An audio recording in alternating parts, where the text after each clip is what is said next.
de ecoteologia, promovido pela Igreja Batista em Itaipava. É um prazer recebê-los aqui para juntos pensarmos sobre esse tema tão importante que envolve a todos aqueles que estão dispersos e conscientes para a questão e aqueles que ainda não estão. Que nós possamos utilizar esse momento para refletir sobre essas questões e espero que nós possamos ser, no futuro, agentes multiplicadores das ideias que hoje serão aqui apresentadas. Gostaria de chamar os nossos palestrantes dessa noite, o nosso anfitrião, pastor Márcio Simão Vasconcelos, pastor titular da Igreja Batista em Itaipava.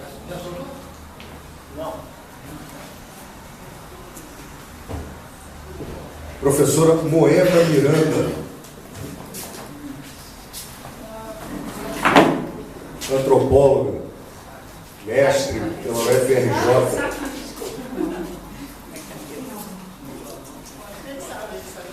E doutor Breno Herrera, doutor em Psicologia Social pela UFRJ, coordenador de Educação Ambiental do Parque Nacional da Serra dos Órgãos.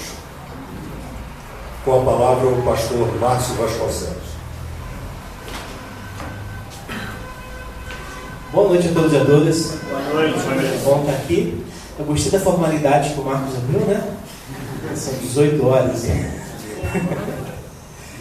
Gente, eu agradeço muito a presença de cada um de vocês e também dos nossos convidados aqui especiais, palestrantes, porque a gente precisa conversar sobre esse tema. Hoje de manhã eu conversava com alguns alunos falando sobre a necessidade da gente pensar a nossa fé, e aí a nossa fé é vinculada a qualquer tradição religiosa para além das fronteiras institucionais e litúrgicas e de alguma forma presas à instituição, né, à estrutura do prédio, por exemplo. E pensar a nossa fé vinculada à sociedade. Pensar o que ela pode dizer a esse tempo que nós vivemos.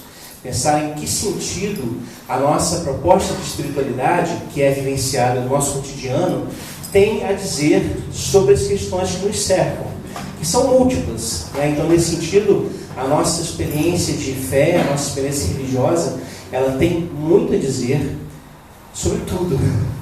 Porque, como diz um teólogo, Paul Tillich, um teólogo alemão, na verdade um teólogo luterano, teólogo e pastor alemão, pastor e alemão, é uma piada que eu sempre faço. O Paul Tillich diz que a experiência religiosa é algo que nos toma por inteiro, em qualquer tradição, porque é encontro com o incondicional, encontro com o mistério que é Deus, que é o sagrado, e isso tudo então nos envolve por inteiro. Se é assim, tudo que a gente promove na vida leva a marca dessa experiência. E aí a gente está aqui então hoje para pensar sobre uma das facetas da nossa vida em comum na sociedade, que é a ecologia. Tá bom? E eu vou conversar um pouquinho com vocês sobre alguns aspectos da própria espiritualidade, da própria teologia vinculada a isso. Mas eu queria começar, na verdade, eu pensei até em trazer dados climáticos, dados, né, da natureza, do caos ambiental que a gente está produzindo no mundo, mas eu achei um curta-metragem que ilustra isso melhor do que as minhas palavras. Eu queria passar então esse curta-metragem para vocês, que é o curta chamado Men, está projetado ali na tela para vocês. Pedir para o Carlinhos aí, para a Sueli apertar a barra de espaço aí.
Ela é, para mim, uma belíssima forma de ilustrar o mundo que a gente está construindo. Eu digo que a gente está construindo porque a gente está construindo, né? O mundo não é para ser assim. A gente está se aproximando de uma situação limite de existência no planeta. Uma situação que nos leva, então, a refletir sobre como a gente chegou até aqui e o que a gente pode fazer a partir daqui, né? Então, não é um momento para pensar de forma egoísta, esse é um assunto que os meus netos irão me dar. Não, esse é um assunto que nós precisamos lidar. Há dados recentes dizendo que já, a partir de 2050, racionamento de água será uma realidade. A água, aliás, é um bem que cada vez mais se torna um bem privatizado, vendido, né? e que grandes indústrias procuram. Então a gente precisa parar para pensar em relação a isso. O Leonard Boff, num dos seus livros, ele diz assim: o projeto de crescimento material ilimitado, mundialmente integrado, sacrifica 2/3 da humanidade, extenua recursos da Terra e compromete o futuro das gerações vindouras. Encontramos-nos no limiar de bifurcações fenomenais. Qual é o limite da suportabilidade do superorganismo Terra? Estamos rumando na direção de uma sociedade de civilização do caos? Essa é a pergunta que a gente precisa fazer. E basta abrir os olhos para perceber que cada vez mais se aceleram os desastres ambientais, os crimes ambientais, e cada vez mais se pratica um descaso com o meio ambiente, em forma de legislações, em forma de percepções de mundo, que nos afeta a todos. Então essa questão de ecologia, como foi proposto aqui pela ideia do fórum, é uma proposta que interessa a todos nós, independente de qualquer tradição religiosa. E todas as tradições religiosas têm algo a oferecer nessa discussão, têm algo a apresentar a nós, para que a gente possa construir juntos um mundo mais humano, um mundo melhor, mais justo. Essa é a ideia. Eu vou falar aqui um pouquinho sobre a perspectiva da teologia, que é meu campo de ação, mas é uma tentativa de colocar mesmo em diálogo essas propostas. A gente então vive assim, né? Como o desenho me mostrou. E a pergunta que a gente precisa fazer é: o que a espiritualidade, a nossa própria existência de fé, tem a dizer sobre isso? E eu recolhi aqui 4 questões tiradas, tanto da teologia judaica quanto da teologia cristã, que nos ajudam a pensar sobre isso, a partir dessa perspectiva da teologia. A primeira é pensar a criação como feita em Deus e não fora dele. Né? E aí pensar Deus como a ideia do sagrado. A criação feita nesse sagrado. É uma ideia que, por exemplo, na mística judaica se defende, se afirma, a partir da ideia do Tzim Tzum, que é desenvolvido pelo Rabi Tzak Luria. Ele dizia o seguinte: quando Deus foi criar o mundo pela primeira vez, ele usou todo o seu poder para criar. E isso fez com que o mundo se fragmentasse diante desse poder, porque o universo não suportou o poder de Deus. Então, na segunda vez que foi criar o mundo, no lugar de usar o seu poder como imposição para criar, Deus retraiu-se em si mesmo, abrindo um espaço dentro de si para que o outro existisse em liberdade relacional. É algo muito semelhante com a ideia de uma gestação. E aí você tem no texto bíblico, tanto no Antigo Testamento como também no Novo, várias referências à ideia de pensar a criação como útero, como maternidade. Por exemplo, a ideia de que a Ruá de Deus, lá na tradição judaica, que é feminino, né, esse elemento feminino de Deus, é o que gesta a criação. Então, nesse sentido, se a gente pensa que Deus se autolimita, se autocontrai, para que dentro dele haja uma existência em liberdade relacional, isso nos conduz à ideia de que tudo que é criado está em Deus. Isso restitui a ideia de uma sacralidade da criação. No lugar de perceber o universo, a natureza, como uma coisa, um objeto que eu posso extrair dele o que eu quero, sem me preocupar com os seus recursos, eu entendo a natureza e a criação como esse espaço no qual, dentro do útero de Deus, nós existimos. Está claro o que dizer aqui? Poeticamente. A ideia que, na perspectiva, e aí sim, tanto do judaísmo, especialmente do cristianismo, é que Deus é amor. Aliás, é uma tradição, é uma afirmação que é compartilhada por N religiões. Deus é amor. Mas o amor, ele não se impõe. O amor, ele pode ser rejeitado. E Deus é todo-poderoso nesse amor. Todo o universo compartilha dessa canção de amor. Então a gente precisa estar atento a isso, para perceber a sacralidade da criação na qual nós estamos inseridos. Esse é o primeiro ponto. O segundo ponto é pensar a responsabilidade humana diante da criação. Nós somos vocacionados a sermos humanos. No relato, na poesia de Gênesis, quando se fala da criação, se fala de um ser humano que é criado em relações. As relações fundamentais que formam o que é ser humano. São as 4 relações. Relação com Deus, relação consigo mesmo, relação com o próximo e relação com o mundo. Lá no relato de Gênesis, a presença de Deus diante do ser humano gera alegria. Deus descia, como diz poeticamente, Deus descia na viração do dia para estar com o ser humano. O próprio ser humano, quando se encontra com o outro, com diferente de si, não age de forma intolerante, ao contrário, identifica nesse outro elementos de si mesmo.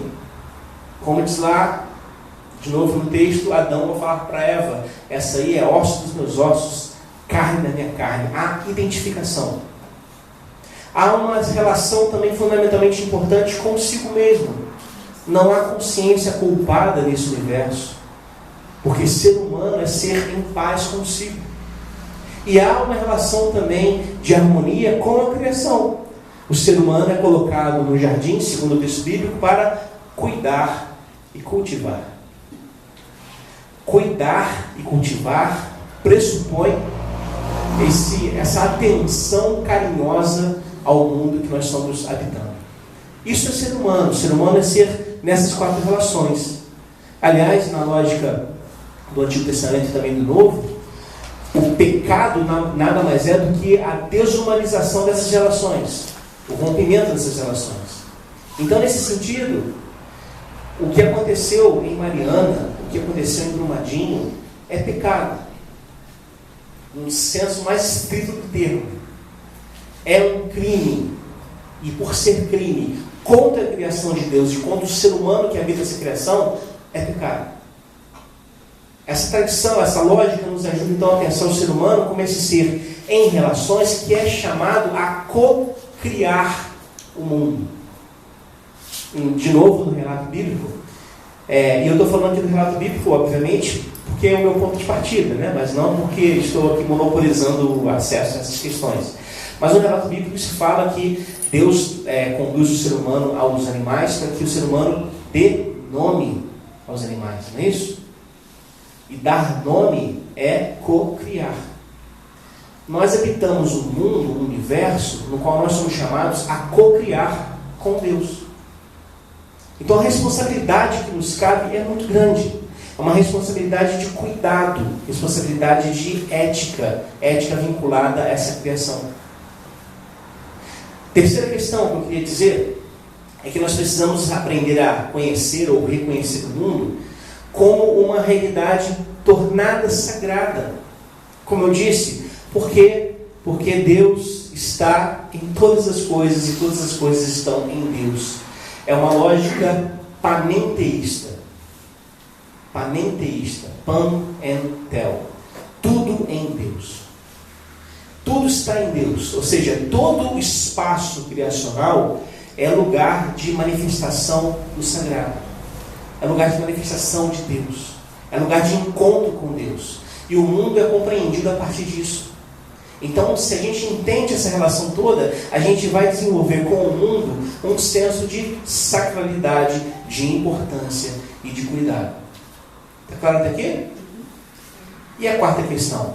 Nós precisamos aprender também a desenvolver uma ética do cuidado. Porque tudo isso nos vincula a isso.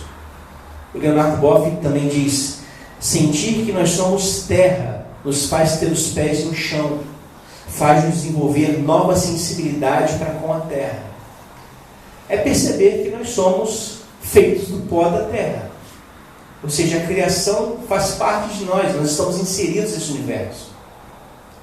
Pensar a nossa espiritualidade desvinculada dessas questões ambientais é reduzir a nossa espiritualidade a uma fuga do mundo, a uma fuga da existência. A não levar em consideração as questões que nos atingem a todos e que nós podemos responder também a partir da teologia e a partir da nossa espiritualidade. Está claro isso aqui? O Papa Francisco, na sua bula, Laudato Si, que é, aliás, né, como o Marcos falou, o texto que moveu esse encontro que nós estamos fazendo aqui, o Papa Francisco diz assim: na tradição judaico-cristã, dizer criação é mais do que dizer natureza, porque tem a ver com um projeto de amor de Deus, em que cada criatura tem um valor e um significado. A natureza entende-se habitualmente como um sistema que se analisa, compreende e gere. Mas a criação só se pode conceber como um dom que vem das mãos abertas do Pai de todos, como uma realidade iluminada pelo amor que nos chama a uma comunhão universal. Essa é a ideia que a gente precisa desenvolver. Então, assim, este fórum, que na verdade eu espero seja o primeiro de vários, é uma tentativa de trazer à luz essas questões a partir da nossa experiência de fé, a partir da nossa própria espiritualidade, a partir de quem nós somos, sabendo que, em primeiro lugar, nós somos responsáveis por esse mundo. Nós somos responsáveis. Todos nós, sem exceção. Nós somos responsabilizados pelo cuidado com o mundo que nos serve. Então é preciso que a gente aprenda a lidar com esse mundo e com as questões. É preciso que a gente desenvolva uma consciência crítica, uma consciência histórica, uma consciência política, que nos ajude a enxergar o mundo e o que está sendo feito com ele em nome do Deus mercado, em nome de Mamon. Você sabe que no Evangelho, Jesus de Nazaré identifica apenas um ídolo pelo nome. Que ídolo é? Que Deus é esse? Mamon. Ele fala com toda clareza: não se pode servir a Deus e ao dinheiro. O apóstolo Paulo depois vai dizer: o amor ao dinheiro é a raiz de todos os males. Essa proposta de espiritualidade integradora a gente precisa desenvolver. Porque caso contrário, chegará um momento em que nós seremos cobrados por isso. E aí vai ser tarde demais. É claro? Então a gente aprenda a repensar o nosso mundo mesmo, né? A partir da nossa espiritualidade, da nossa fé, e ao fazer isso a gente possa de fato desenvolver uma proposta mais responsável, né, com o que nos serve. Tá bom, gente? Muito bem, obrigado. Queria passar agora a palavra.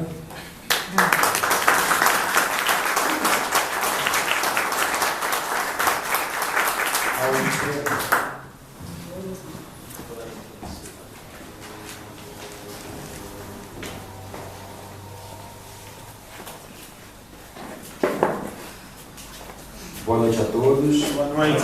Paz e bem, irmãs e irmãos em Cristo. Uma alegria muito grande estar aqui nesse ambiente de nossos irmãos na fé. Nós aqui representando o Instituto Teológico Franciscano. É uma satisfação que eu apresento aqui ao pastor Márcio por abrir tão generosamente a casa para esse nosso diálogo. E eu extremo agradecimento também a toda a membresia que está aqui presente, que já nos mostrou um acolhimento caloroso. Bem, antes de começar, eu também queria fazer uma ressalva aqui, queria fazer um detalhe em relação ao Marcos, agradecendo também pela oportunidade de organizar esse fórum. Marcos está com a gente lá no Instituto Teológico Franciscano, como aluno de teologia, um aluno, né, mãe? A gente costuma conversar, aplicadíssimo, interessadíssimo. O Marcos aproveita todos os cafezinhos para abordar os professores, está sempre com uma Bíblia ali junto, perguntando algum trecho, querendo se aprofundar no estudo. O Marcos não! É aquele aluno ideal, né? Que traz as coisas no momento certo, sempre opiniões amadurecidas, aprofundadas. Obrigado, meu irmão, pela oportunidade, obrigado e parabéns pela iniciativa também desse diálogo ecumênico. Bem, o pastor Márcio inaugurou aqui essa nossa conversa com muitas palavras de muita sabedoria e de muita amorosidade também. E já fez uma referência que vai ajudar aqui na linha de raciocínio que eu preparei para essas breves palavras.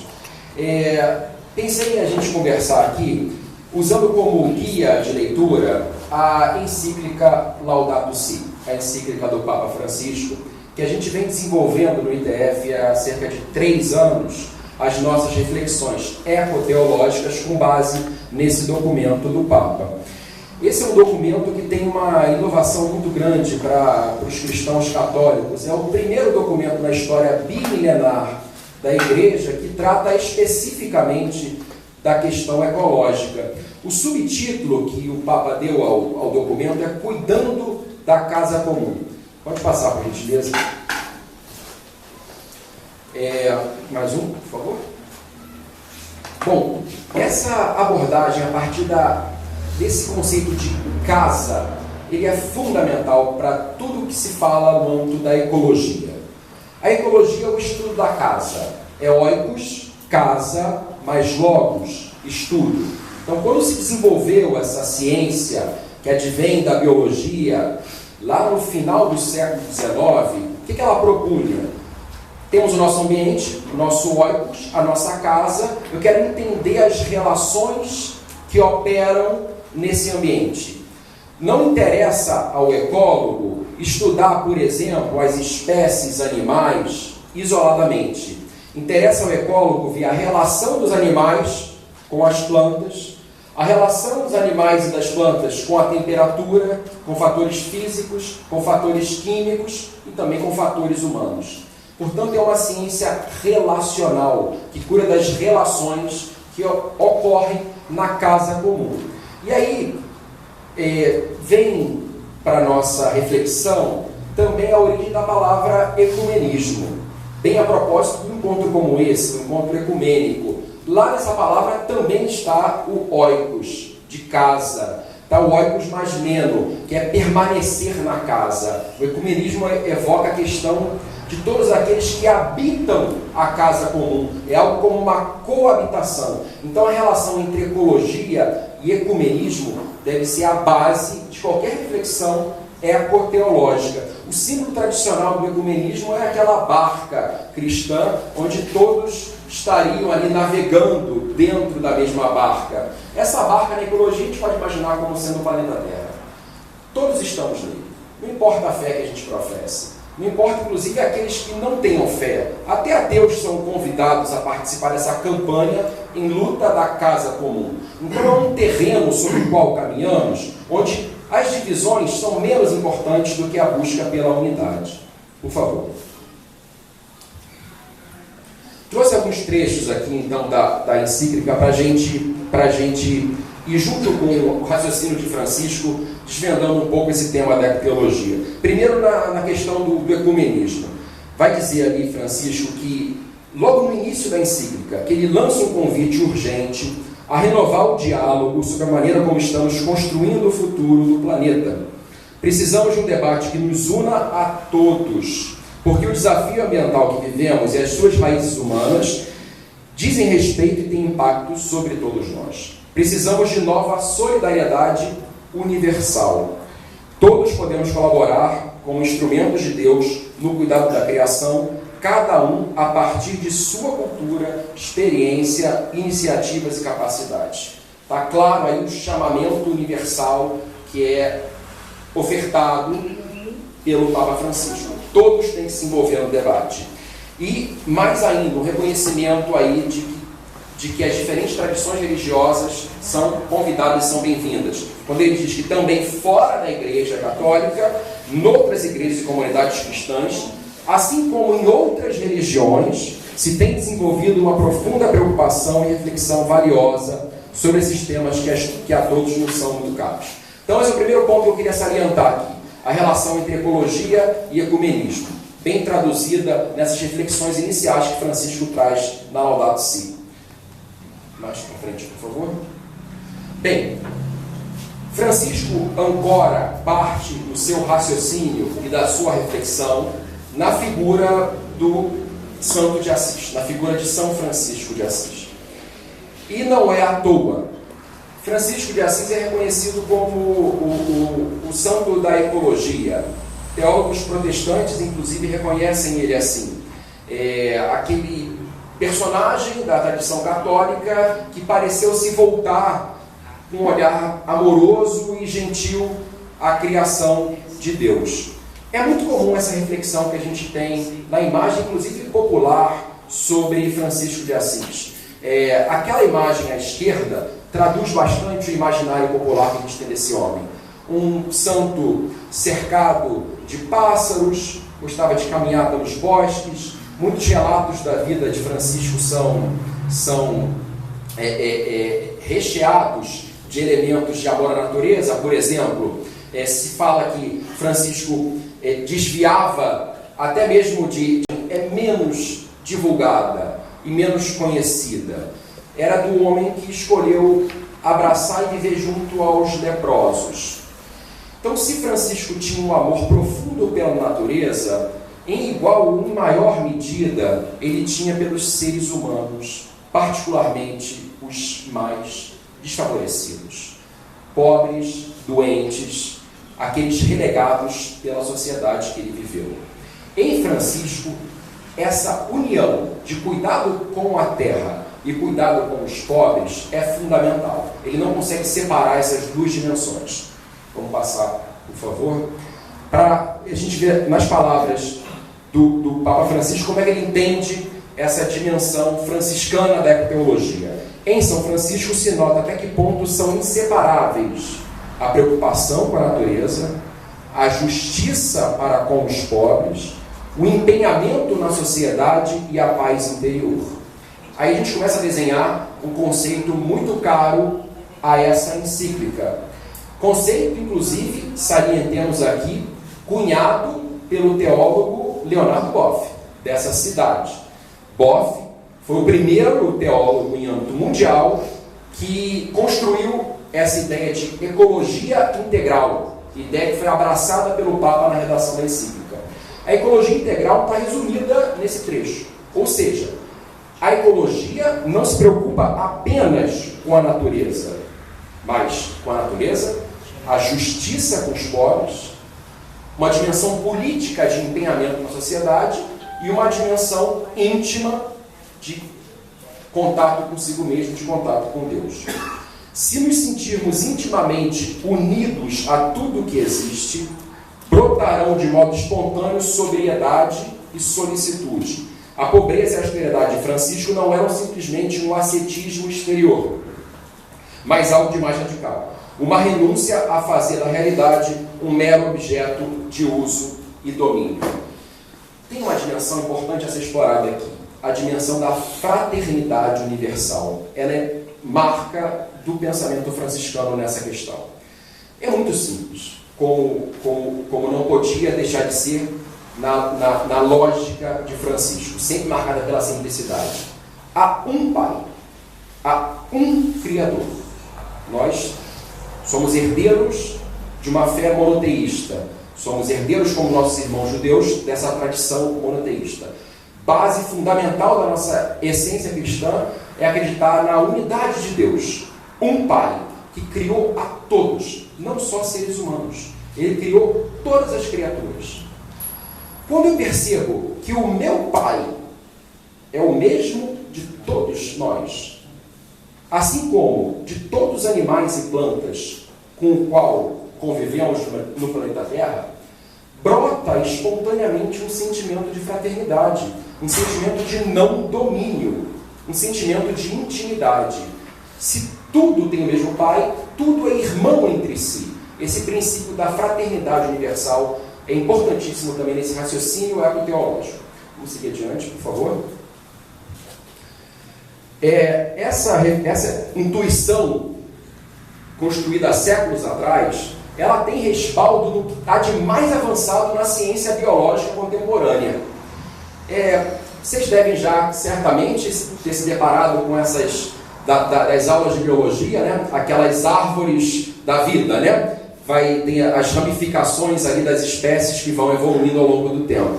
Hoje em dia se fala na biologia, na evolução, na ciência da evolução, num organismo que é o chamado LUCA, Last Universal Common Ancestor, o último ancestral universal comum. Isso já é quase que um consenso na biologia. Significa o quê?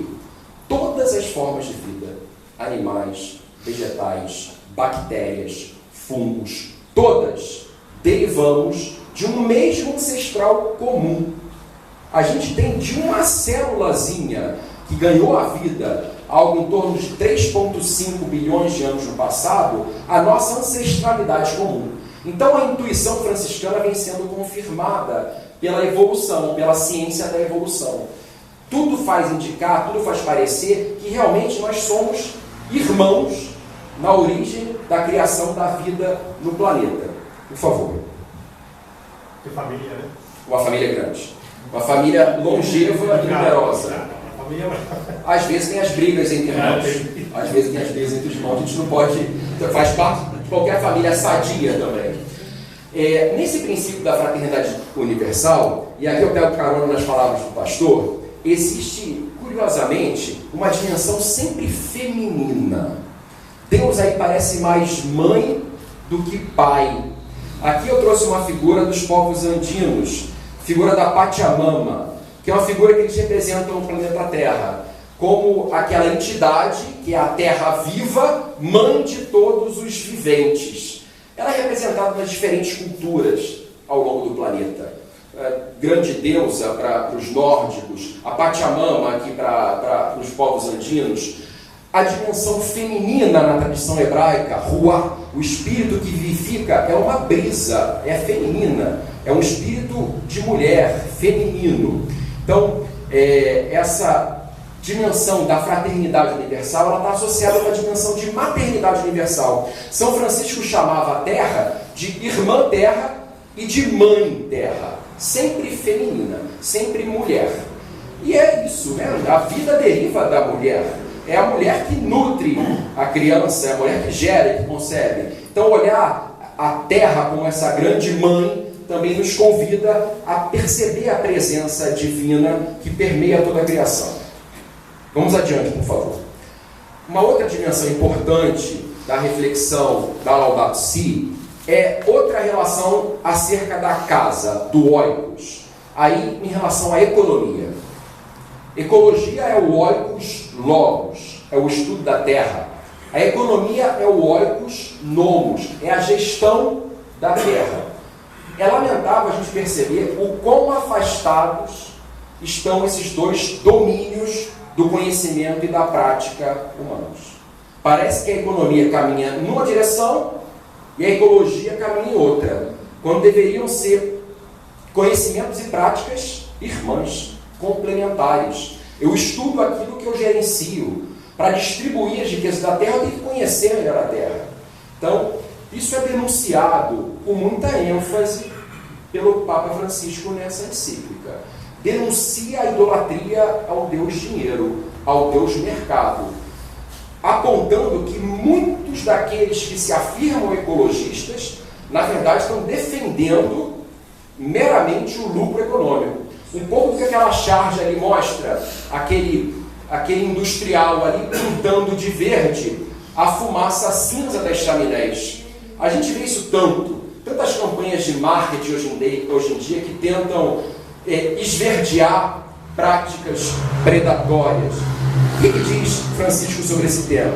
A proteção ambiental não pode ser assegurada somente com base no cálculo financeiro de custos e benefícios. O ambiente é um dos bens que os mecanismos de mercado não estão aptos a defender ou a promover adequadamente. Dentro do esquema do ganho, não há lugar para pensar nos ritmos da natureza, nos seus tempos de degradação e regeneração e na complexidade dos ecossistemas que podem ser gravemente alterados pela intervenção humana. Essa dissonância entre os ritmos da Terra e o ritmo predatório da economia capitalista atual é gritante. Um dos elementos que mais me parece assim refletir isso é a economia do petróleo. Vocês sabem que o petróleo, para ser formado ali nas camadas dos seus entes falecidos, houve o chamado sepultamento natural, que era justificado inclusive pelo poder público, dizendo que seria inviável recolher os corpos e já estavam ali sepultados naturalmente. Anos depois, lá em Teresópolis, por exemplo, muito recente, que as populações desalojadas nesse evento receberam uma casa, um conjunto habitacional, e ainda assim com graves problemas, proximidade com estrada que traz risco para as crianças que brincam ali no complexo que foi criado, enfim. O que eu quero trazer com isso? O mesmo evento ambiental decorrente do desequilíbrio do planeta que a gente está atravessando, o mesmo evento trouxe efeitos diferentes sobre a humanidade. Mais um, por favor. Em 2016 teve aquele furacão Matthew lá no Haiti. Vocês sabem que o Haiti é uma ilha no Caribe que é dividida Haiti e República Dominicana. É a mesma ilha com dois países. O Haiti, extremamente pobre, talvez um dos países mais pobres da América Latina, e a República Dominicana com uma situação média, não tão pobre quanto o Haiti. Esse furacão, também uma decorrência da loucura que está a atmosfera, decorrente do aquecimento global e das mudanças climáticas, esse furacão atravessou a ilha toda. Não vi na imprensa nenhuma notícia sobre algum problema na República Dominicana. No Haiti, entretanto, centenas de milhares de mortes. Por que essa diferença? A população haitiana vivia sob palafitas, construções muito mal estabelecidas, sobre áreas pantanosas, áreas sem equipamentos urbanos, enquanto que os dominicanos estavam em áreas um pouco melhor, com drenagem pluvial, com áreas de casas de alvenaria. De novo, o mesmo evento ambiental, trazendo efeitos substancialmente diferentes, e essa diferença está onde? Na condição econômica das populações atingidas. Por favor. Um último e terceiro exemplo desse caso, algo que eu venho trabalhando há alguns anos, é o caso próximo aqui também na Baía de Guanabara, onde aquele espaço vem sendo cada vez mais ocupado pela indústria do petróleo. E lá a gente tem populações de pescadores artesanais que estão ali há muitas gerações, há séculos. Essa imagem, para mim, ilustra bem a dificuldade dos pescadores artesanais para lidar com a expansão desenfreada da economia do petróleo na região. Olha o tamanho do barquinho do sujeito que está ali, recolhendo a rede de pesca dele no curral de pesca, que se defronta com aquele barco gigantesco da indústria do petróleo. Tem só crescido isso na Baía de Guanabara, tem só espremido os pescadores e caranguejeiros cada vez mais para o fundo da Baía, para os mangues que estão ali resistindo no fundo da Baía. O mesmo espaço ambiental, o mesmo espaço geográfico, oferecendo oportunidades diferentes para a sociedade, também em decorrência da diferença socioeconômica das populações que estão ali vivendo. Mais um, por favor. Isso resulta tanto a degradação da biota, dos animais que ali ocupam aquele ecossistema. Essa é aquela foto clássica que lamentavelmente circulou o mundo, dessa garça aí agonizando com óleo por conta daquele acidente da Redu havido em 2000, por favor. Os botos da Baía de Guanabara também vêm sofrendo muito com a poluição daquele ecossistema. A gente tem hoje em dia um grupo de botos ali que são tão poucos que os colegas da UERJ que estudam esses animais sabem identificar cada um dos indivíduos. Pelas manchas que eles têm nas nadadeiras, pelas fotos, são poucas dezenas, eles têm um nome para cada um. Ao passado não muito distante, era cheio de botos na Baía de Guanabara. Também sofrem com essa degradação socioambiental. Por favor. E também, aí que é a relação da ecologia integral. Os pescadores, os moradores da região. Essa foto mostra uma organização que os próprios pescadores fizeram para reagir a uma expansão desenfreada do setor de petróleo na Baía de Guanabara. Aí estavam sendo assentados dutos que iam finalizar o seu trajeto na praia de Mauá, uma praia utilizada em Magé por essas populações há muitas décadas como o principal ponto de desembarque pesqueiro daquele grupo. Do dia para a noite, sua área foi cercada, foram assentados esses dutos e eles foram proibidos de utilizar aquele território pesqueiro. Corajosamente ficaram 40 dias e 40 noites acampados no mar para fazer uma resistência pacífica em luta do seu próprio direito. Não só em luta pela ecologia, mas em luta pela sua própria subsistência. Por favor. Essa luta desses pescadores artesanais nos faz lembrar a vida e a obra de outro grande ecologista, que também, desde muito antes da encíclica Laudato Si, já tinha em si uma dimensão da ecologia integral. Chico Mendes, quando começou a lutar ali no final do século XX contra a expansão madeireira e agropecuária que subia as florestas do sul da Amazônia, atacando os seringais nos quais ele e seus companheiros trabalhavam, percebeu que a defesa do seu modo de vida era a defesa da floresta. Vejam bem, não nasce em Chico Mendes a preocupação pela floresta por razões estritamente ambientais, mas por razões de solidariedade com seus companheiros, que precisavam daquelas árvores bem conservadas para de lá extrair o látex que ia ser vendido como borracha. Assim como os pescadores aqui embaixo precisam do ecossistema equilibrado para extrair o peixe que consomem e que vendem. Chico Mendes, nesse caso, é um exemplo de resistência pacífica. Ele fazia os chamados empates, ficava junto com seus colegas, botavam as mãos para evitar o avanço dos tratores sobre a floresta que ficava aqui atrás, sem pegar em nenhuma arma, sem fazer nenhum ato violento, resistindo até que chegou o martírio, morrendo prematuramente aos 44 anos, assassinados. Vamos para frente, por favor. E aí, vejam um depoimento desse homem que reflete muito bem esse princípio da ecologia. No começo pensei que estivesse lutando para salvar seringueiras. Depois pensei que estava lutando para salvar a floresta amazônica. Agora percebo que estou lutando pela humanidade. ecologia e justiça social faziam parte do mesmo impulso em Chico Mendes. Por favor, já estamos caminhando aqui para as conclusões. Bom, um último apontamento da encíclica aborda muito bem essa questão do protagonismo das populações locais na defesa da ecologia. Esse protagonismo que a gente viu tanto nos pescadores da Baía de Guanabara quanto nos companheiros de Chico Mendes nas florestas acreanas. Diz assim o Papa Francisco: é indispensável prestar uma atenção especial às comunidades aborígenes. Leiamos aqui, populações tradicionais. Quando ele fala em comunidades aborígenes, a gente pode entender como populações indígenas ou tradicionais, com as suas tradições culturais. Quando permanecem nos seus territórios, eles são quem melhor os cuida. O alinhamento, de novo, desse apontamento com a ciência mais contemporânea é impressionante.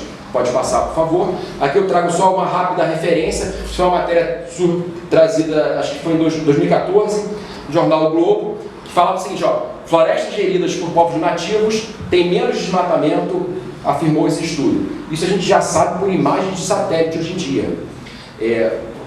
Tem colegas que trabalham no Ministério do Meio Ambiente também, na fiscalização na Amazônia, eles relatam isso vivencialmente e também no satélite a gente vê do alto.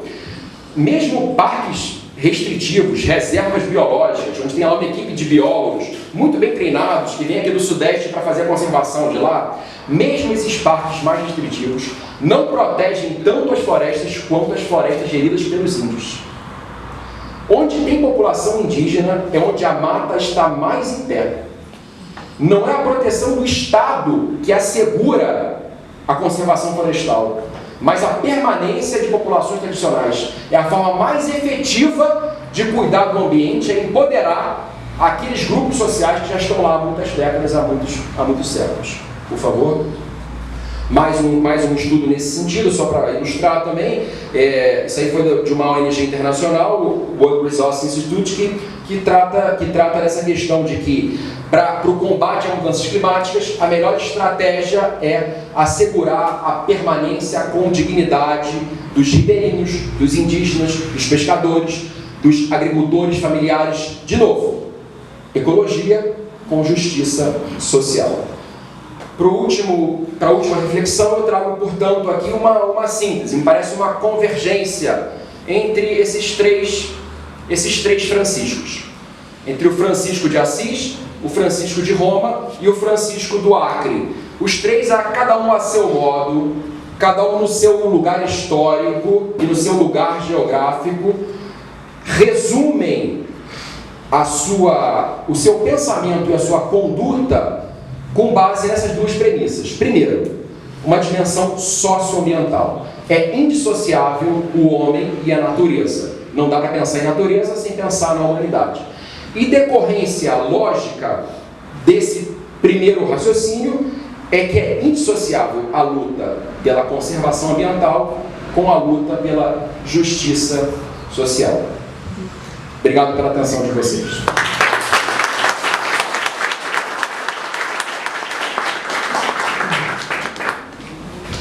Antes de passar a palavra para a nossa terceira convidada dessa noite, queria dar uma palavra sobre as pessoas que nós temos aqui no auditório, né? Nós temos aqui as mais diferentes representações e isso é muito positivo. Nós somos uma igreja batista, igreja de tradição protestante, protestantes históricos. Nós temos aqui 2 palestrantes católicos, professores de um curso de teologia católica. Nós temos também um representante do movimento espírita. Nós temos aqui o Mauro Henrique da Costa Maia, coordenador do 3º Conselho Espírita de Unificação, Petrópolis e São José do Vale do Rio Preto, do Conselho Espírita do Estado do Rio de Janeiro. Nós temos o pastor Dásio da Silva Pires, da comunidade evangélica Essência de Deus. Muito obrigado pela presença do pastor e de toda a sua comunidade, de grande parte da sua comunidade. Nós temos também o meu amigo Felipe, representando o Conselho Municipal de Defesa dos Direitos dos Deficientes Físicos. Muito obrigado pela sua presença, meu irmão Felipe, né? E temos outras denominações cristãs aqui também. Temos a presença do professor Cláudio Miranda, filósofo, o CP, né? E acredito que tenhamos mais diversas outras denominações aqui. Esse tema é um tema que nos une a todos. Como foi falado, a preocupação ambiental é a preocupação com a nossa casa comum. Não há ninguém que esteja ou deva estar alheio a essas preocupações. Agradeço a presença de todos aqui e dos mais diferentes origens e passo aqui para a professora Moema Miranda. Obrigada, Marcos. Boa noite. Boa noite. Paz e bem. É uma alegria, é uma honra estar aqui com vocês, nessa ecumene, nessa casa comum, e podermos juntos conversar, pensar, debater sobre um tema que a gente diz assim, gente, sábado à noite, friozinho, né? A gente podia estar em casa tranquilamente, embaixo do cobertor, e a gente vem para a igreja, vem pensar, vem falar de um tema que às vezes dá até agonia, não é não? Porque é um tema que às vezes é muito complicado. Então, antes de tudo, é dizer que é muito bom a gente estar junto para falar das coisas difíceis. Porque das coisas fáceis a gente pode falar sozinho, né? Pode ficar falando sozinho. Mas das coisas difíceis a gente tem que estar junto. Vocês sentem no cotidiano, porque vocês escutaram o pastor falando, escutaram um grande ecólogo falando, biólogo, professor, vocês sentem no dia a dia de vocês isso que a gente está falando, que é uma crise ambiental? Vocês sentem isso no dia a dia?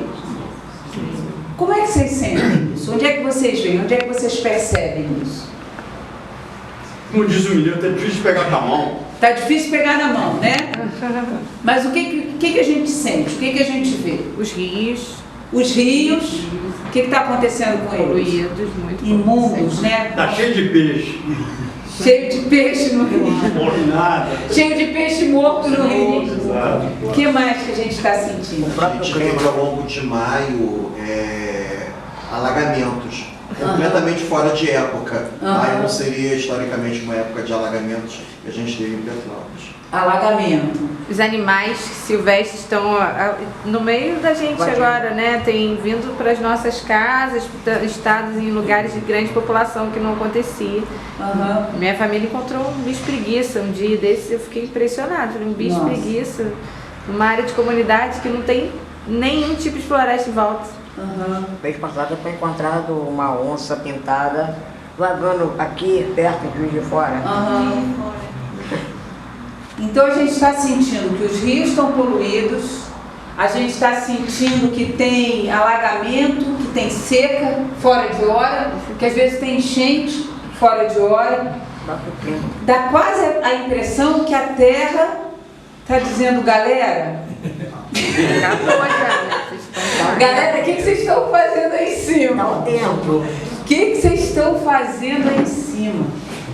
Acho que essa é uma coisa que não é só a gente saber racionalmente, é também a gente ligar com o nosso coração, com a nossa percepção, com a nossa sensibilidade com o nosso corpo.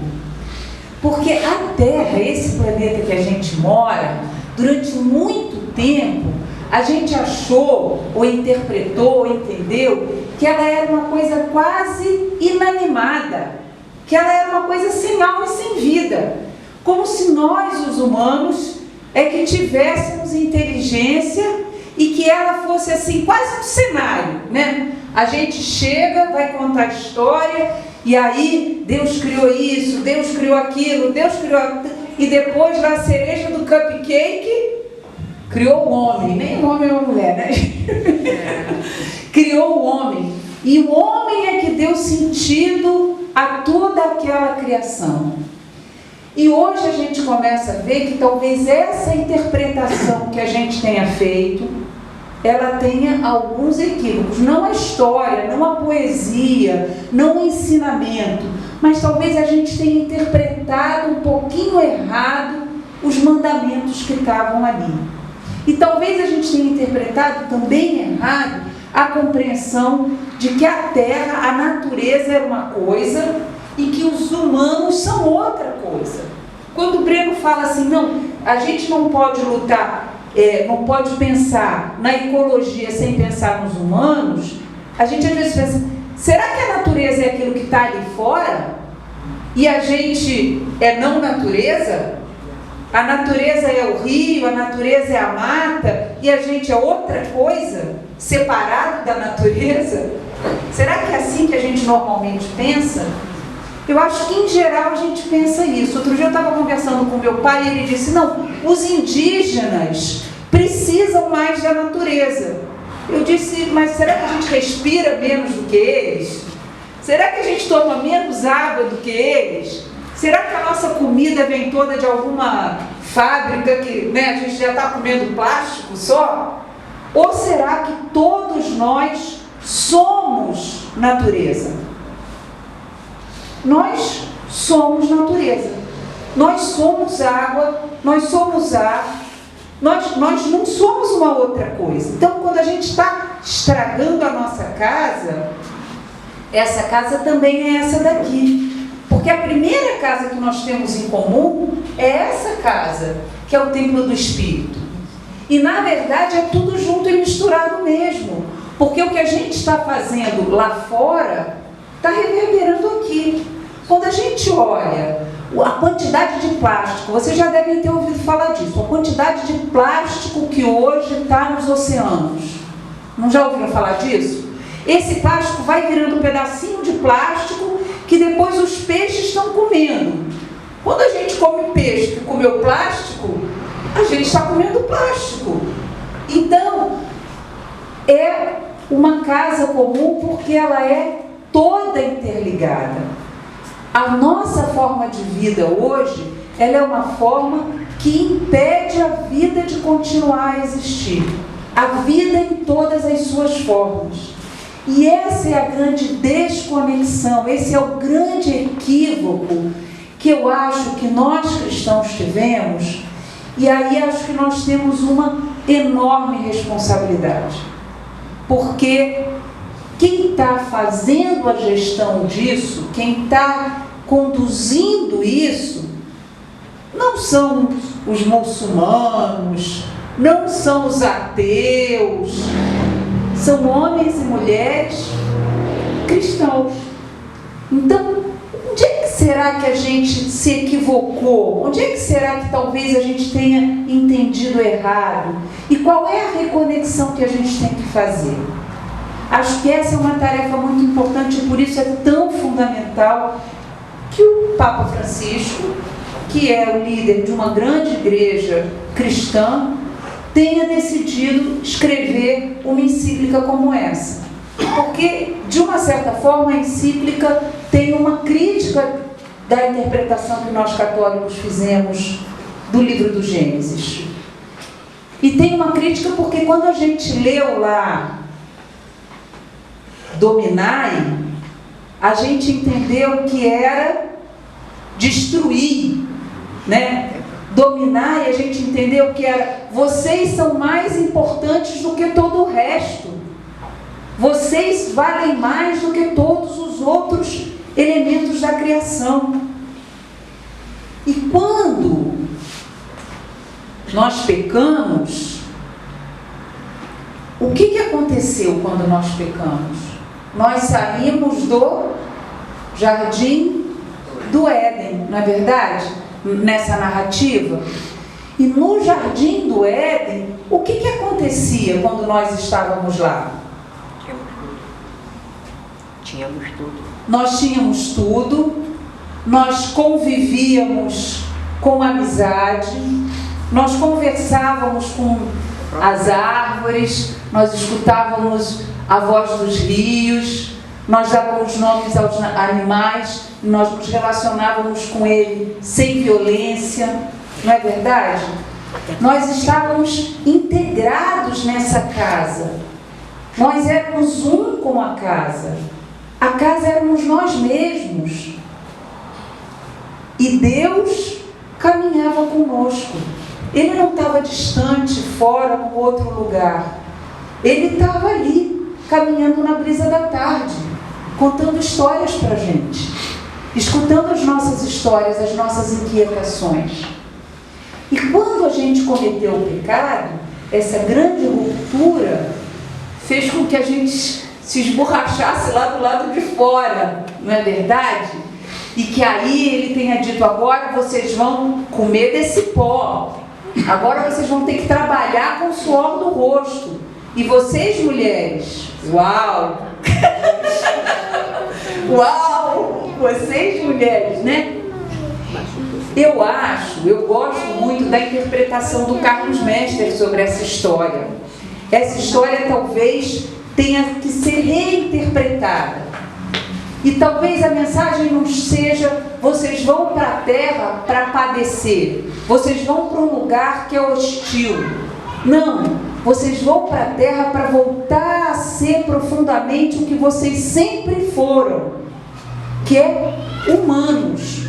Humanos, a palavra humanos vem de humus. Humus, que é terra. Então, nós somos terra. Nós somos da terra. Nós só podemos ser nesse planeta. E esse é um planeta espetacular. Gente, esse é um planeta incrível. Esse é o único planeta, sabe, que se a gente olhar para o céu, só na nossa galáxia tem mais estrelas do que grão de areia aqui no planeta Terra. Bilhões de estrelas. Até onde a vista humana alcança, e já foi nave até depois de Netuno, não tem nenhum planeta em que haja vida. Esse aqui é o único. E a vida aqui começou há 3 bilhões de anos, como o Breno falou, primeiro como uma coisinha pequenininha mesmo, e foi gerando condições de mais vida. A atmosfera e o oxigênio que existem hoje não estavam aqui. Foi a vida que foi gerando vida, que foi gerando vida, que foi gerando vida. E esse planeta foi acolhendo e dando condições para que a vida fosse ficando cada vez mais complexa. Até que apareceu uma galera que era parecida com a gente. E nós estamos aqui há muito pouco tempo. Na história geral do planeta, nós estamos assim, há 40 segundos para começar a meia-noite do final do tempo da criação. A gente acabou de chegar. E a nossa chegada podia ter sido uma ótima notícia para o planeta. E será que está sendo? Será que os rios são super felizes com a nossa presença? Será que os mares são super felizes, os ares e as florestas? Então, a nossa responsabilidade de habitar essa casa de uma outra maneira, ela é enorme. E ela é, claro, uma responsabilidade desigual. Porque é verdade o que o Breno falou. Existem grupos humanos que, pela forma como estão no planeta, destroem muito mais. Os níveis de destruição da casa comum não são iguais a pessoas pobres e a pessoas ricas. A forma de vida dos países do sul, dos países tipo os Estados Unidos, que às vezes a gente fica achando que é uma maravilha, não é? Às vezes a gente fica louco para ir morar em Nova York, pensando que a vida deles é o supra-sumo. É uma vida que não é compatível com esse planeta daqui. Então, eu acho que essa leitura de que a gente, quando saiu do Éden, começou um percurso na casa, em que a gente pode reconstruir uma história, sendo nós co-criadores, como o pastor disse, chamados a criar junto com o Senhor, Deus de toda a criação, Deus que é pai e mãe, Deus que é em si mesmo geração, Deus que habita todo esse espaço e habita também em cada um de nós. Essa reconexão, essa volta para casa, essa volta para o vínculo, essa volta para o amor por toda a criação, é a contribuição modesta e pequena que nós cristãos e cristãos podemos dar hoje. E isso significa fazer uma alteração profunda dos nossos modos de vida. Mas saber que não adianta só fazer uma alteração no meu modo de vida. Nós temos que nos juntar aos outros que também estão pensando assim. Nós hoje somos uma sociedade que produz uma quantidade enorme de lixo. De lixo. É uma coisa impressionante. E aí a gente não entende, às vezes, que numa casa comum, que é limitada, a gente não pode jogar fora. Porque se eu pego uma sacola plástica e jogo fora na lixeira da minha casa, o fora da minha casa está dentro da lixeira. Depois passo o lixeiro e pego aquela lixeira que está fora da minha casa e está dentro do lixão. E depois, se eles lá incineram esse lixo, isso queima e vai para a atmosfera, que depois eu respiro. Então, o fora é dentro. Não tem um fora que possa ser produzido, que vai embora e que não volte para nós. E isso é de uma sociedade em que a gente consome mais do que precisa, produtos que são feitos para estragar, não é verdade? Lembra, olha, quando a minha avó, eu conto sempre essa história, quando a minha avó casou, ela ganhou uma geladeira que durou 50 anos na casa dela, a mesma geladeira. Quebrava, consertava e a geladeira continuava funcionando. Hoje, quando quebra um liquidificador na tua casa, já tentou consertar? Não. Nem encontra onde consertar. Nem encontra onde consertar. Então você tem que jogar fora. Porque é uma sociedade que está todo o tempo dizendo tem que ter um mais moderno, tem que ter um menor, tem que ter um melhor. Já é criado para não durar. Já é feito para não durar. E a gente vai comprando, vai entrando nessa sintonia sem ter uma reflexão de será que eu preciso mesmo de um novo? Será que está na hora mesmo de trocar? E se eu for jogar fora, o que eu vou fazer com isso? Então, tem um conjunto de coisas que são a minha prática pessoal, o que eu posso mudar de não levar uma sacolinha plástica. Não é que isso não seja importante, é só que isso não é suficiente. Isso é uma parte que eu também sou responsável. Agora, além disso, como é que nós como comunidade, como é que nós como igreja, como é que nós como família podemos fazer diferente? Como é que essa paróquia pode fazer diferente? Como é que essa capela pode fazer diferente? Como é que o meu bairro pode fazer diferente? E claro, como é que eu como cidade de Petrópolis, como é que eu como moradora do Rio de Janeiro, como é que a gente pode fazer diferente? Então, essa iniciativa, ela é uma iniciativa que diz respeito a cada um de nós, a todos nós, juntos e juntas. Agora, a má notícia é que não tem caminho feito para como resolver isso. Nós estamos numa encrenca medonha. A boa notícia é que nós é que temos que fazer, que nós é que temos que inventar. Não tem hoje uma proposta já acabada. Não tem hoje uma proposta já definida. Não adianta hoje a gente pensar, bom, então qual é o movimento que eu vou fazer agora? Está tudo por ser feito, tem muito para ser feito e cada um de nós pode fazer. A iniciativa de cada paróquia, de cada pessoa, de cada igreja, de cada congregação, de cada um que se junta, hoje é essencial.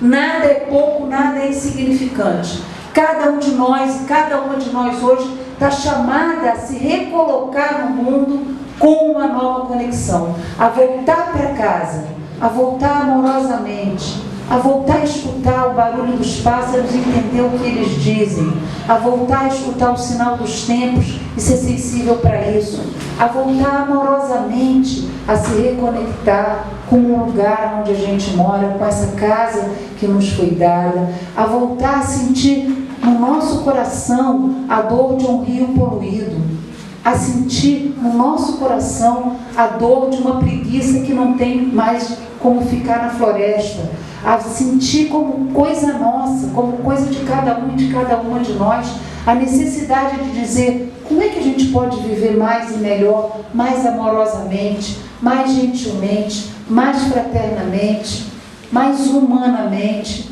mais terrestremente, nessa casa que é o Grande Jardim. Obrigada.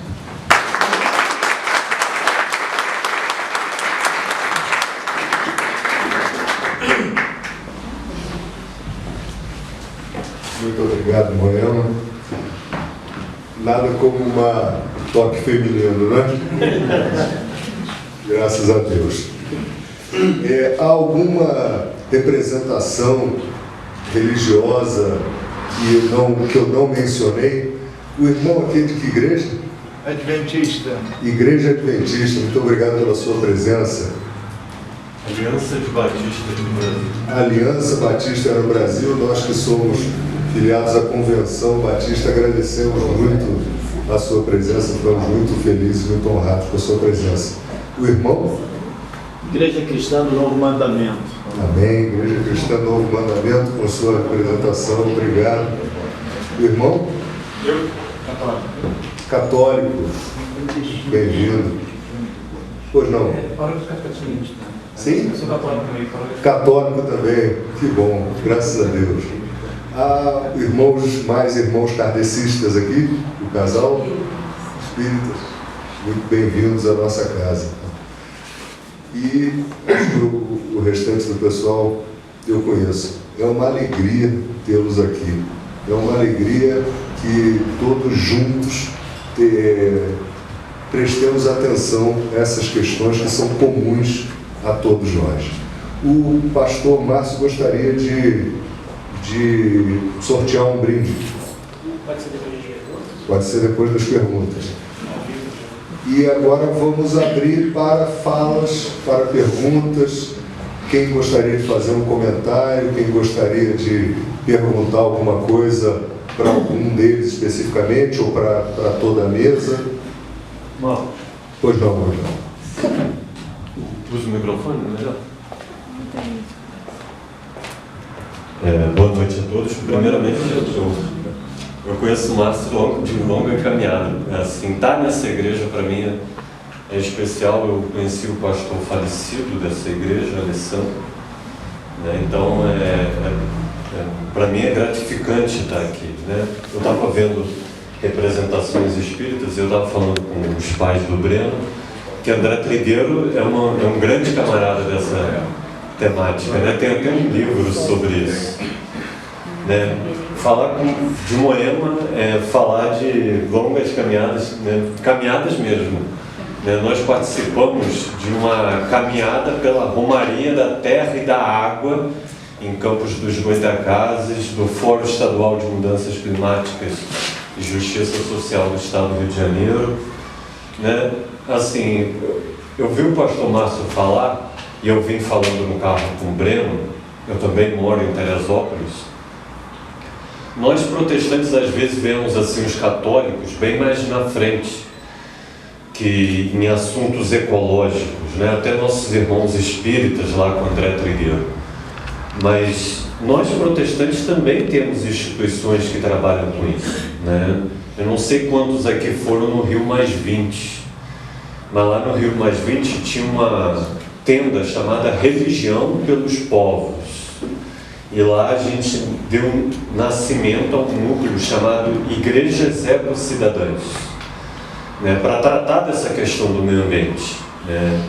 A gente no Conselho Mundial de Igrejas tem a Rede Ecumênica da Água, que trata dessa questão, né. Lá no FAMA, a gente estava lá, eu, Breno e Moema. Lá a gente tinha uma tenda interreligiosa falando desse assunto, né? Não é um assunto só cristão, é um assunto, como disse aqui, multilateral, né? É diálogo interreligioso, as religiões, por isso, né? Eu estava falando do André Trigueiro, eu estava mostrando para ele, né? A gente tem um amigo em comum também, o Ariovaldo Ramos. O ISER criou o Fé no Clima, né, onde tem representação judaica também.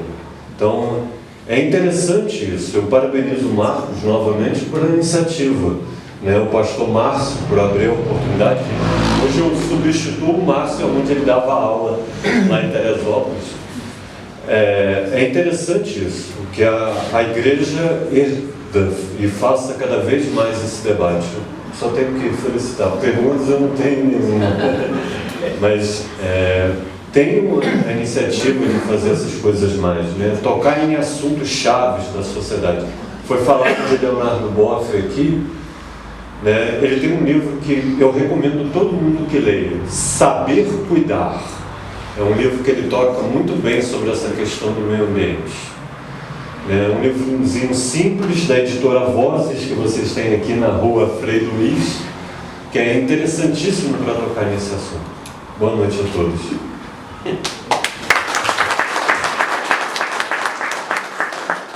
Obrigado, é um prazer ter você aqui. Foi falado da comunidade judaica. E a comunidade judaica de Petrópolis gostaria muito de estar aqui, mas hoje eles estão todos comemorando na sinagoga a festa judaica da recepção da Torá por Moisés, Shavuot. Hoje é o dia de uma festa judaica, por isso nós não temos aqui a representação da comunidade judaica, mas eu tenho aqui um texto deles. Então eu gostaria de ler esse pequeno texto para deixar marcada a representação judaica. Boa noite a todos. Lamentamos nossa ausência. Desejamos desde já sucesso no caminho daqueles que desejam zelar pelo bem da vida.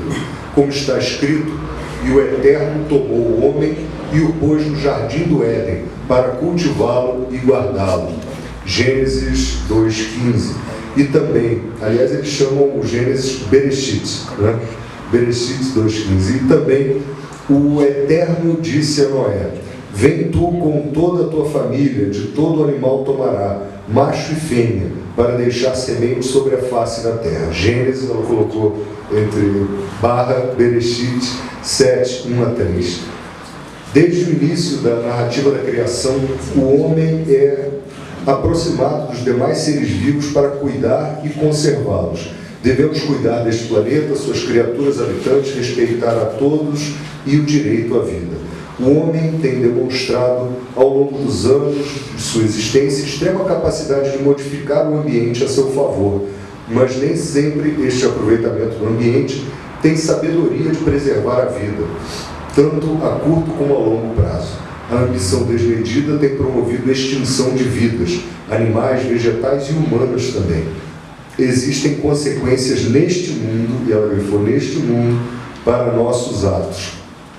E precisamos salvaguardar o mundo e suas criaturas através de nossas atitudes. Sejamos, portanto, capazes de gerar ideias e atitudes que gerem o bem para todos. Elisa Pinto Guimarães, presidente da Congregação Judaica Pnei Or de Petrópolis. E perguntas. Quem gostaria de perguntar ou comentar ou fazer uma fala a respeito, por favor? Nós temos aqui religiões representadas no segmento cristão, do cristianismo. Sim. Nós temos vários profetas que nós entendemos enviados por Deus, sendo que Jesus foi um deles. Ele não criou religião nenhuma, né? Assim, acho que todos nós entendemos desta forma. Mas o cristianismo surgiu a partir dele. Né? E o legado de Jesus para todos nós, o que o Cristo nos deixou em comum, foi o amor acima de tudo. Né? Nós entendemos que essa questão da ecologia, há muito orgulho e egoísmo nosso. E Jesus foi toda a antítese do orgulho e do egoísmo. Né? Ele nos exemplificou, ele não deixou nada escrito, mas ele nos exemplificou esse exemplo de amor não egoísta, esse exemplo de amor não orgulhoso, mas esse exemplo de amor acima de tudo, é um amor imensurável. Né? Então, nesse sentido, eu gostaria que os queridos irmãos, pudessem debater a figura do Jesus, ser humano, amor acima de tudo, o que ele viveu, o seu exemplo, o que ele nos deixou para combater o egoísmo que há em nós, esse orgulho, que nós entendemos que são as maiores chagas da nossa humanidade, porque se não fosse o orgulho e o egoísmo, não se teria tanto problema ecológico hoje em dia, né? A ganância, o poder, essa coisa boa. Mas gostaria que vocês falassem a figura de Jesus, né? Esse Jesus ecumênico, esse Jesus amor, esse Jesus que se doou ao extremo, né? Que deu a sua vida por todos nós, né? Em relação à ecologia. Obrigado, Mauro. Primeira coisa, em nome da igreja, eu gostaria muito de convidar você para participar dos nossos cultos. E vou passar a palavra ao pastor. Vamos primeiro responder ao Mauro e depois passamos, ok? Reitero o convite. Mas você tocou no ponto que a gente precisa pensar a nossa percepção sobre Jesus de Nazaré. No ambiente talvez mais evangélico do que católico, há uma certa dificuldade de pensarmos em Jesus como humano, né, na sua humanidade. A gente tende a espiritualizar o que ele fala. Isso é um problema, porque a gente deixa de perceber as relações que ele faz com as pessoas do seu tempo e também com o mundo que ele vive. Então, se a gente olha para Jesus de Nazaré, que vive um momento muito difícil da história de Jerusalém, um momento onde há um imperialismo romano muito presente, violento, extremamente violento, a Pax Romana, né, que é a paz pela manutenção da força, por meio da força, a paz do cemitério, né? A gente está em paz enquanto você concorda comigo, se não concorda eu te acabo com você. Há uma violência extrema, então, na época de Jesus de Nazaré. E diante dessa violência, Jesus, em primeiro lugar, não se rende a ela. Ele denuncia. Mas ele denuncia essa violência não com a violência. Ele não devolve um discurso de ódio com um discurso de ódio. Ele diz lá no Evangelho de João: a minha paz vos dou, não vou lá dou como o mundo a dá. E esse mundo que ele se refere é o Império Romano, é a paz imperial. Então, a lógica que Jesus propõe é uma lógica diferenciada. Não é de responder a espada com a espada, mas é a força do amor, que é a força mais poderosa do universo. Porque Deus é amor. Mas esse amor, justamente porque é amor, não é violento, não é impositivo, não se estabelece com força e dominação. Faz convites. E aí Jesus constantemente faz convites. Vinde a mim, vocês estão cansados, sobrecarregados, vou aliviar vocês, o meu fardo é leve. Quem quiser, beba de graça da água da vida. Eu sou a água da vida, eu sou o pão do céu. Essa vida que se assemelha a Jesus é uma vida que vai gerando na existência sentido, significação, porque é uma vida vivida no amor. E esse amor, na pregação de Jesus, ressignifica a criação como lugar litúrgico de adoração a Deus e de culto a Deus. As parábolas de Jesus, o jeito que Jesus usa a criação para falar, olha as aves do céu, não trabalham, as flores do campo, nem Salomão se veste com tanta glória. Olha que coisa legal. Qual foi a última vez que você parou para ver uma flor no campo? A mãe estava falando aqui, eu estava encantado assim, cara, é isso aí. Ouvi a voz dos riachos. Qual foi a última vez que você parou para fazer isso? A gente perdeu esse contato. O mundo, esse mundo à base do dinheiro, na lógica monetária, na lógica do capitalismo, esse mundo nos viciou e nos tornou autômatos.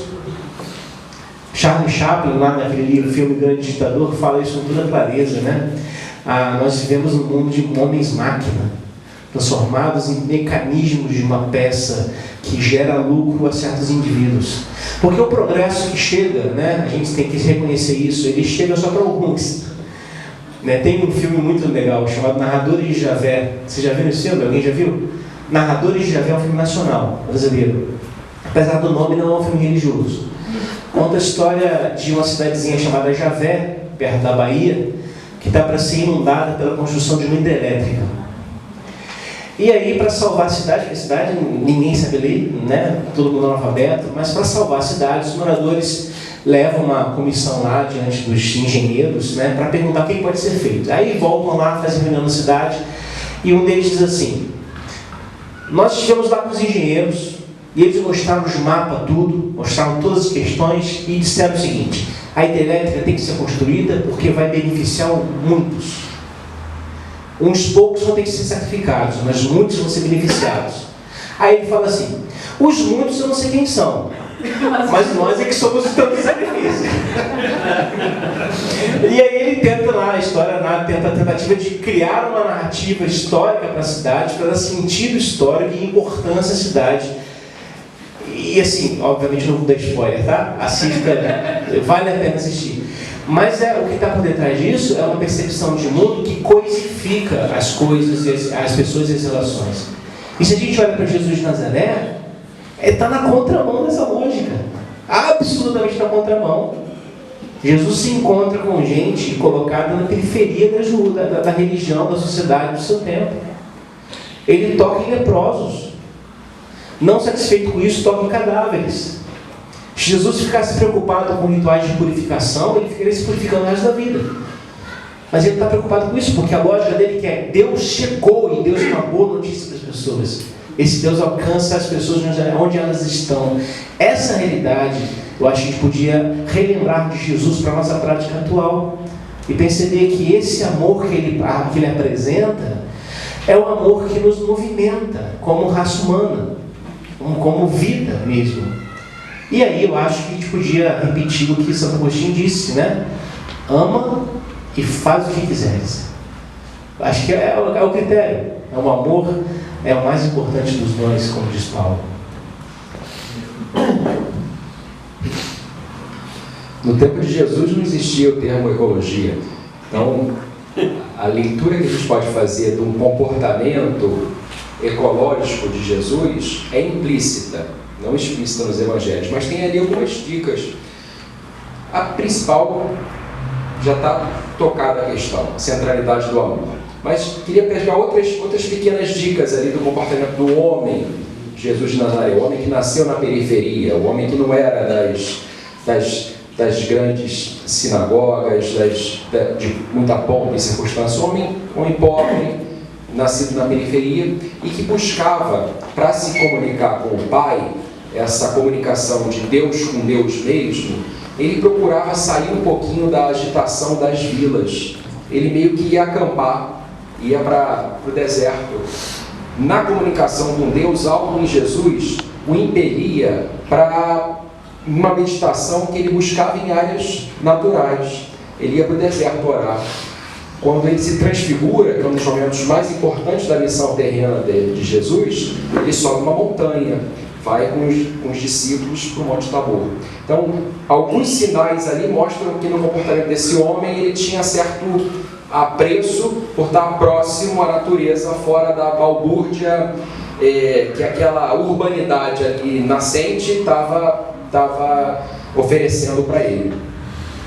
Bom, estava junto de pessoas que tratavam diretamente de elementos naturais. Escolheu entre seus discípulos pescadores. Nas suas parábolas, frequentemente utilizava elementos da vida da agricultura, da vida do pastoreio, do campo, dos lagos. Então a natureza está sempre ali implícita, a criação está sempre implícita na vida e nos ensinamentos de Jesus de Nazaré. Quando você aborda a centralidade do amor, e o pastor fez isso brilhantemente, oferecendo algumas mensagens do Evangelho, está o central da ecologia. O que é ecologia, se não eu me preocupar com o que está fora de mim?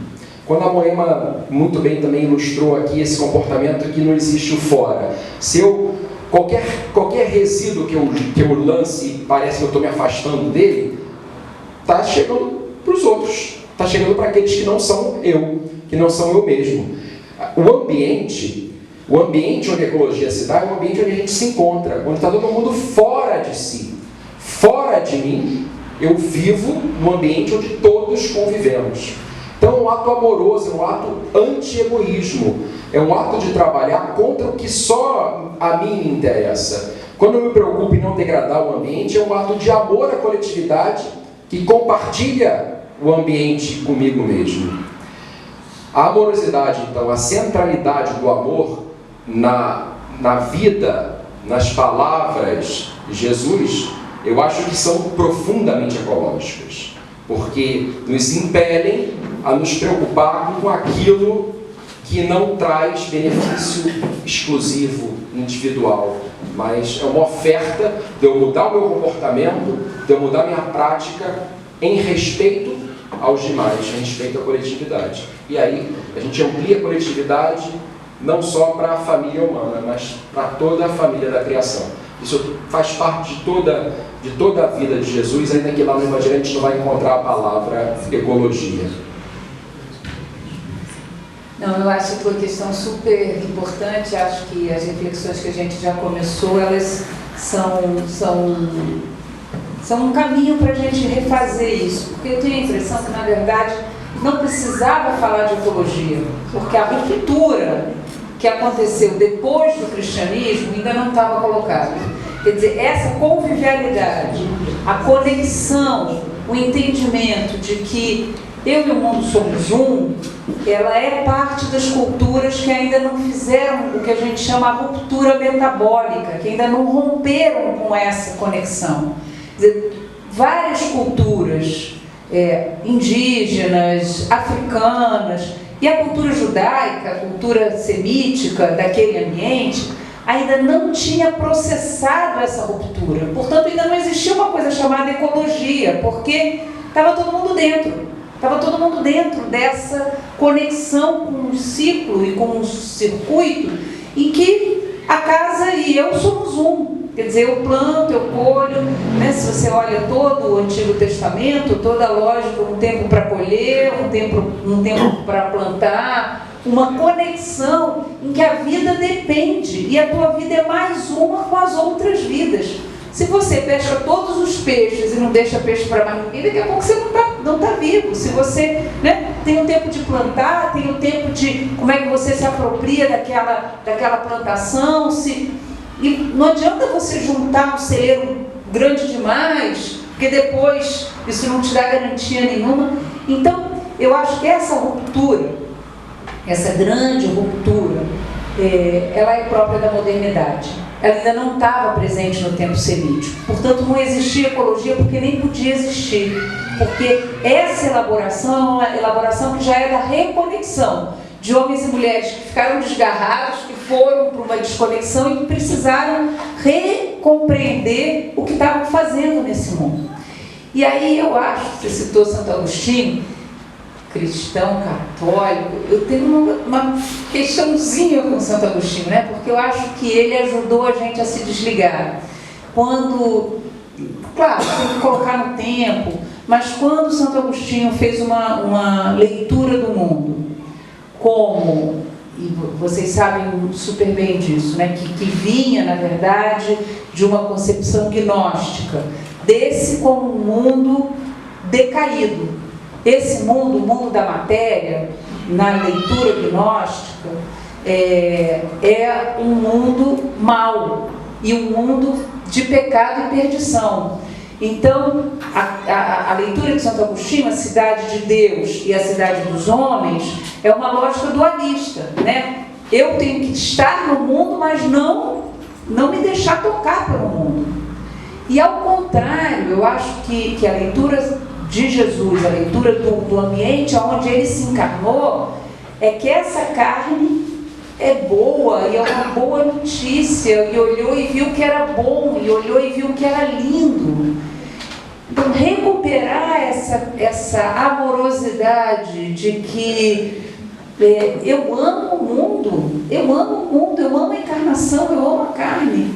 Não tem que ter medo, não tem que ter nojo, não tem que ter asco, não tem que estar ali meio, mas não toco, mas não encosto, toco, mas não me deixo tocar, né? Toco, mas não me deixo penetrar. Não me faço não me faço em comunhão verdadeira. Eu acho que é essa volta, essa grande volta para casa que o Papa Francisco está sugerindo, e que algumas leituras cristãs heréticas foram fazendo com São Francisco, né? A primeira pessoa que propôs que São Francisco fosse o patrono da ecologia é um reverendo protestante americano, em que ele diz: olha, São Francisco não foi um santo que fez muitos milagres, não. Na verdade, o grande milagre dele foi não ter ido para a fogueira, porque ele conseguiu. Porque, na verdade, o que ele fez foi romper com os muros que estavam separando ele. O que ele fez foi tirar o sapato, sair do muro da cidade e caminhar, andar pelos rios, encontrar com os leprosos, com as formigas, com as moscas, com as baratas, com as ervas. E aí é dessa sensação, mais do que só de um pensamento, é dessa conexão corpórea, dessa conexão material, desse estar junto, desse se deixar tocar, desse sentir a brisa e entender, gente, é minha irmã, que coisa, né? Nós somos um. Então essas experiências assim de voltar a estar na conexão, que eu acho que Jesus simplesmente fazia, ele simplesmente estava, né? Quando ele diz para os mares: se apacenta, se acalma, né? É essa conexão profunda em que você pode ter um diálogo, em que você pode ter uma comunicação, e é essa amorosidade do ser um com o todo, do ser um com o todo. E essa amorosidade de ser um com o todo que não te deixa espaço para o domínio, que não te deixa espaço para uma relação de degradação de nada mais no teu redor, que cria o sentido da comunhão. E aí ele diz pra gente: aprende com os passarinhos. Vocês pensam que vocês sabem tanto porque pensam, porque leem? Aprende com os passarinhos. Então, é esse reaprendizado que hoje a gente é chamado a fazer. É aprender com a vida como a vida faz. Como é que a vida faz? Como é que os passarinhos fazem? Como é que as borboletas fazem?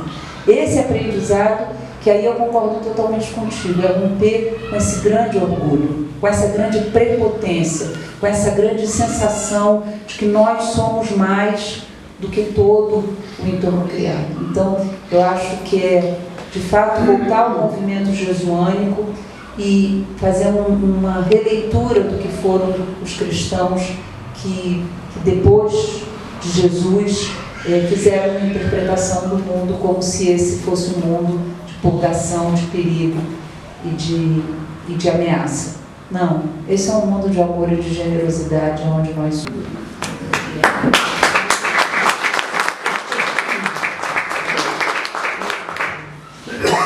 Acho que dá para falar daqui. Na verdade, é um comentário, é compartilhar publicamente uma observação mal criada que eu fiz quando você falava no ouvido dela. Sua fala linda dizendo da necessidade da reconexão, de nós nos pensarmos no mundo como parte desse mundo, e aí incluir atitudes práticas como não jogar o lixo, o que a paróquia pode fazer, o que a igreja pode fazer. E o comentário mal criado foi: isso é absolutamente lindo, urgente e necessário, mas completamente insuficiente. Completamente insuficiente porque o grande destruidor da natureza e do mundo é o atual modelo econômico, né? A gente não pode perder de vista que em poucos milhares de anos de história da humanidade, é nos últimos 200 anos, quando esse modelo econômico ascende, que essa destruição chega ao que é hoje, né? Ter acelerado nos últimos 50, né? Exatamente, é isso. Começa em 200 anos e a cada 5 novos anos que se calcula, a tragédia é cada vez maior, né? Então, por isso o comentário mal criado, mas também um desejo de reflexão. Nós vivemos nesse modelo econômico e agora como vivemos a nossa fé e a necessidade de reconexão, o que eu entendo, com o verdadeiro sentido do cristianismo, que para mim é inconciliável, Deus, mercado, capitalismo, com uma vida efetivamente cristã, de amor ao próximo, de não culto ao dinheiro, ao acúmulo, né? E aí é uma reflexão como viver